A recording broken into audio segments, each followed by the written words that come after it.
സങ്കീർത്തനങ്ങൾ അധ്യായം 76. ജേതാവായ ദൈവം.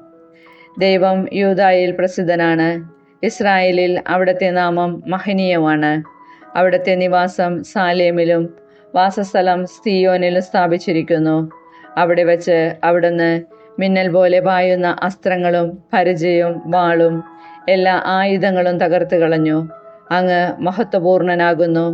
ശാശ്വത ശൈലങ്ങളെക്കാൾ അങ്ങ് പ്രതാപവാനാണ്. ധീരരുടെ കൊള്ള മുതൽ അവരിൽ നിന്ന് കവർന്നു. അവർ നിദ്രയിലാണ്ടു. യോദ്ധാക്കൾക്ക് കൈ ഉയർത്താൻ കഴിയാതെ പോയി. യാക്കോബിന്റെ ദൈവമേ, അങ്ങ് ശാസിച്ചപ്പോൾ കുതിരയും കുതിരക്കാരനും നടുങ്ങി നിലം പതിച്ചു. അങ്ങ് ഭീതിതനാണ്. അങ്ങയുടെ കോപം ഉജ്ജ്വലിച്ചാൽ പിന്നെ ആർക്ക് അങ്ങയുടെ മുൻപിൽ നിൽക്കാൻ കഴിയും? ആകാശത്തിൽ നിന്ന് അങ്ങ് വിധി പ്രസ്താവിച്ചു. നീതി സ്ഥാപിക്കാൻ, ഭൂമിയിലെ എല്ലാ പീഡിതരെയും രക്ഷിക്കാൻ അവിടുന്ന് എഴുന്നേറ്റപ്പോൾ ഭൂമി ഭയന്ന് സ്തംഭിച്ചു പോയി. മനുഷ്യന്റെ ക്രോധം പോലും അങ്ങേക്ക് സ്തുതിയായി പരിണമിക്കും.